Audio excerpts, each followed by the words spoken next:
Join me as I take on the challenge of mastering the perfect hug without it turning awkward.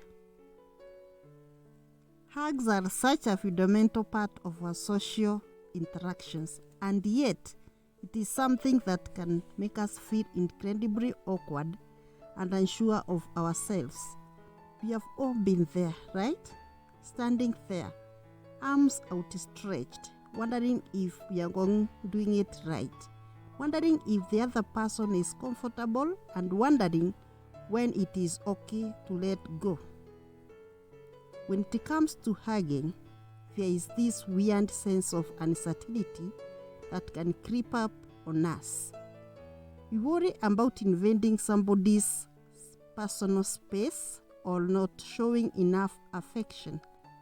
We worry about the timings, the pressure, and the placement of our hands. It's like, how do I do this without it feeling super awkward?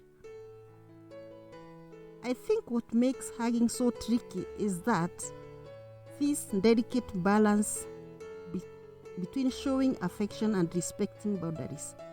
And it's not just about the physical act of hugging itself, but also about the emotions that come with it.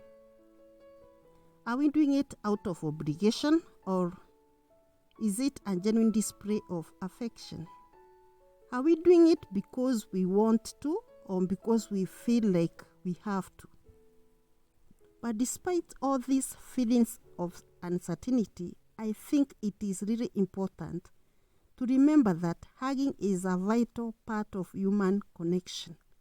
It is a way to show empathy, to offer comfort, and to build trust.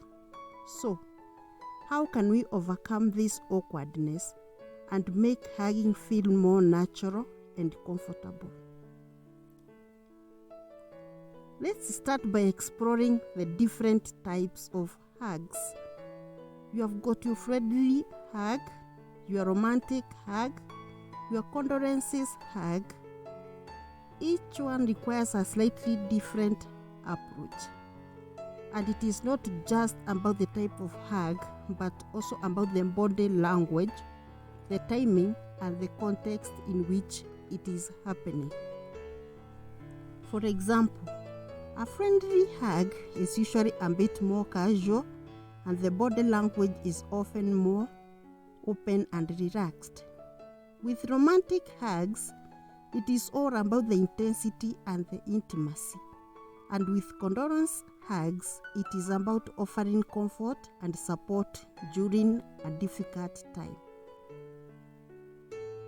So, how can we make sure we are approaching hugs in a way that feels comfortable and respectful? If it is your first time to visit our channel, remember to subscribe. Ring that notification bell so that we may learn more together about how to hug appropriately. Well, it all comes down to the reading cues and maintaining appropriate distance and ensuring mutual consent.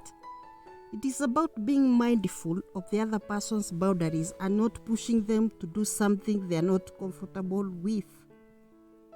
One of the biggest tips I can give to you is to pay attention to the other person's body language. If they are tensing up or pulling away, it is probably a sign that they are not comfortable with the hug. And that's okay. It is not about forcing somebody to hug you back, but about respecting their boundaries and giving them space. Another key thing to make sure you are communicating with the other person. If you are unsure about whether they want to hug, just ask. As simple, can I get a hug? Or do you want a hug? Can go a long way in avoiding awkwardness. Finally, remember that practice makes perfect. The more you hug, the more comfortable you become with it. And the more you understand the notches of hugging, the more confident you feel in your approach. So, there you have it. My take on how to hug someone without it being awkward. I hope you found these tips helpful and that you start to feel more confident in your hugging abilities. Thank you for watching, and don't forget to comment below with your own hugging experiences. Have you ever had an awkward hug? How did you overcome it? Let me know in the comments. And if you want to learn more about body language and social skills, be sure to check out my other video on the topic, and I'll see you in the next one.